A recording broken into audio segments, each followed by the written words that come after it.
the Rams may have just found the next franchise quarterback before Stafford is even gone.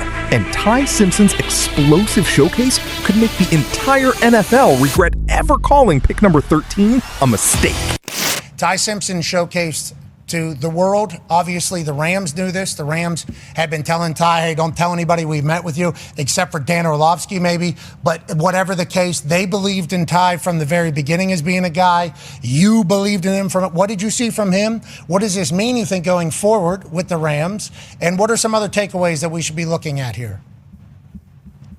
Yeah, I thought on the stuff that is scheme-wise really important in the Rams offense, he operated at a high clip. So their movement game, their keeper game, their bootleg game, really good. Their choice game, where they give multiple options to their receivers and they're reading the coverage, really smart. Their 3-by-1 stuff where he's got to fit balls into seams.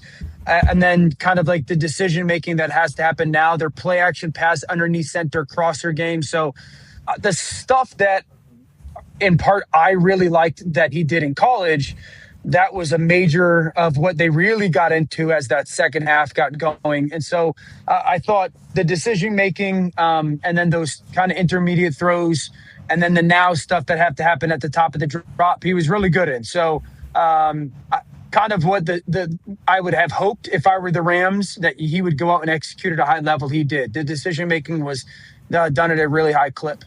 Hey, Dan, and we need to let you know, congratulations on that happening. Like, actually. Baby Dano. Because if he comes out there and shits the bed, man, you are getting it. Oh, yeah. It's going to be loud. Yeah, it's going to be very loud. But instead, he slices, he dices. Now, granted, who's he playing against, who's he playing with is a big part of the conversation piece. But we want to give you your flowers, Orlovsky, for this. Now, we still don't think what you were saying on our show is accurate. Like, I still think Fernando's a guy. I still think he is the guy. I think he was a clear number one guy, and I didn't think he was getting the respect of a guy who was clear number one overall pick. But I think the heat that you took, not only from us, with how much you complimented Ty Simpson, but everybody, I'm happy he showed up in the way that he did, and I'm happy it happened the way that, yeah, exactly, yeah. Because if it goes the other way, think about us, think about just us, let alone everybody else on the internet, in which how active they are. But that relief didn't mean the Rams could relax. A far bigger question was quietly hanging over the franchise, and this one had no deadline. All right, let's talk timeline. Here's my understanding. The Rams have not given Aaron Donald a timeline at all for when they need a decision because they don't actually need a decision. So Aaron Donald is working out. He's trying to get in football shape. He has been in shape. He's always jacked, certainly more jacked than you and I, Patrick. But he wants to get in football shape and really see not just how he can work out, but see if he's able to get pads on and a helmet. How does he do it? And then how does he recover a day later? All questions for Aaron Donald deciding whether or not he wants to come back. But the Rams are not waiting on, let's say, another roster move if he decides to come back. They are set on the defensive line. They are more than good. They have Miles Garrett and plenty of his friends. It would be a bonus if Aaron Donald comes back. So whenever it is, whether it's in the next couple weeks before the season, whether it's during the season, he says, you know what, I'm good to go. They will make it work. They would like him back. They will welcome him, but there is no timetable. And as far as his contract, he would be due $30 million. If they needed to adjust that, not sure that would really be an issue. The Rams would love to have him back, but it is on his timetable when he decides. And that uncertainty only makes the next decision more explosive. Because while one veteran's future remains completely open, another decision could define the Rams for years. And Ty Simpson, Rams draft him at the 13th pick. Oh, it's this terrible pick. What are they thinking? Media's wrong again. The end is not near. Ty Simpson was the best quarterback I saw all weekend. 21 of 25, 3 scoring drives, rolling out, athletic, accurate, sprinkling the ball all over the infield. Quarterback and left tackle, there are not many great ones in the world. Okay? I will defend any general manager ever who drafts a quarterback or a left tackle a year or 3 before they need them. The Green Bay Packers, 3 different times, Favre, Rodgers, Jordan Love. They get the guy in the building before they absolutely need him to start. It has paid off. Now, meanwhile, conversely, the Steelers have had what we would call quarterback apathy. Maybe Drew Aller's the guy, probably not. So the Rams had 2 first-round picks. We laid it out. They had to get better at corner. They used one of those picks to get the great Trent McDuffie. So why, after solving your number one issue, which they did in a trade with Kansas City, get your future quarterback potentially? I mean, there are things in life you have to do a lot of pre-planning. Weddings, your retirement. I'd say franchise quarterback. You better sort of diagnose it 2 to 3 years before you need it. Certainly help Green Bay. If you want to be spontaneous about dinner plans or a weekend getaway with your wife or husband, knock yourself out. That's not the franchise quarterback. Secondly, Matt Stafford, legendary guy, unbelievable prep, one of the smartest guys to play the position. Why not get your quarterback in the room with him? Because my guess is Stafford's got at least 2 more years left. Get Ty Simpson in the room with him.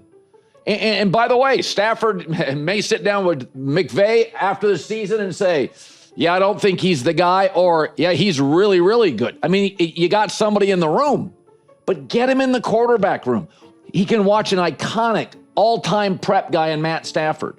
So it just, the other thing, if you notice this, is that since they drafted Ty Simpson, why can they go after a Miles Garrett now? Because quarterback's set. They don't have to stockpile draft picks. When a franchise knows we've got our star quarterback and we think we have our future quarterback, you don't have to stockpile picks to get Dante Moore, Arch Manning, or whoever the college quarterback of note is. Quarterback is set now and for the future. And, you know, the Rams are simultaneously maximizing the present and building for the future. Just because a lot of people in the media can't multitask doesn't mean the Rams can't. So I thought it was a good pick.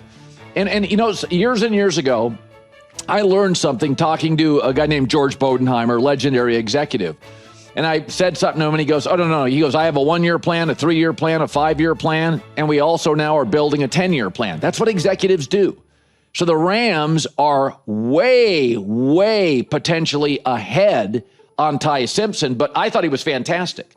Ty Simpson was supposed to be one of the Rams' biggest questions. Instead, he became one of their biggest reasons for optimism. Drafted 13th overall, Simpson faced immediate criticism. But when he finally got his opportunity, he went 21 of 25 for 190 yards and 2 touchdowns, showing accuracy, athleticism, and impressive decision-making.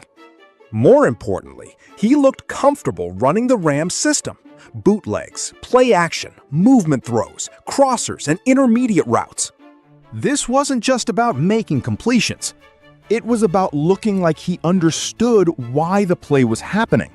And that's exactly why the Rams may have believed in him long before everyone else did. The Rams reportedly knew what Simpson could do. They had already evaluated him closely, while much of the football world was still debating whether he deserved to be a first-round quarterback. At Alabama, Simpson produced 3,567 passing yards, 28 touchdowns, and only 5 interceptions in 2025. Now he's showing those same traits in Los Angeles.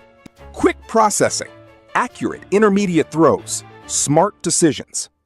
Dan Orlovsky took plenty of criticism for believing in Simpson early. But after this performance, at least one thing is clear. The rookie gave him something to defend. But while Simpson created excitement, another massive Rams question remains completely unanswered. Aaron Donald has no deadline to decide whether he's coming back. He's working out, he's getting into football shape, and he's testing the questions only football can answer. Can he wear the pads? Can he handle the physical demands? And how does his body recover the next day? The Rams can afford to wait because their defensive line is already loaded, especially after adding Miles Garrett. If Donald returns, it's a bonus. And if he doesn't, Los Angeles can still move forward. But while Donald controls his future, the Rams are already preparing for life beyond another legendary veteran. And that brings us straight back to the most controversial decision of them all, Ty Simpson at number 13. People called the Simpson selection a terrible pick. But there's a different way to look at it. Matthew Stafford is still the quarterback, and he's still one of the smartest and best prepared players in the league. So why not put his potential successor in the same room? Green Bay did it with Favre, Rodgers, and Jordan Love. They prepared before the position became a crisis. That's what the Rams may be doing now. They solved another major need by acquiring Trent McDuffie, then used their other first-round pick on the most important position in football, quarterback. Not because they needed Simpson today, because they may desperately need him 2 or 3 years from now. And if Simpson really is the future, the Rams suddenly have something every franchise dreams about. This is the real strategy. Stafford gives them the present. Simpson could give them the future. Garrett gives them defensive firepower. McDuffie strengthens the secondary. And suddenly, Los Angeles doesn't have to choose between competing now and preparing for later. They can do both. That's why Simpson's first showcase matters. It doesn't prove he's the next franchise quarterback, but it proves the 13th overall pick is no longer just a theory. The Rams made the bet. Now, Ty Simpson is giving them reasons to believe that bet could pay off. And if that happens, the Rams didn't simply draft a quarterback. They may have drafted the player who keeps the entire franchise from falling apart when the Stafford era finally ends. The controversial pick is no longer the story. The real story is whether the Rams just found their next quarterback before they actually needed him. Thank you for watching Sport Current. Don't forget to subscribe, hit the like button, and share this video to support the channel. Turn on notifications so you never miss the latest NFL and WNBA news, breaking stories, game updates, trades, and the biggest moments in American sports. Stay tuned for more updates, and we'll see you in the next video, right here on Sport Current.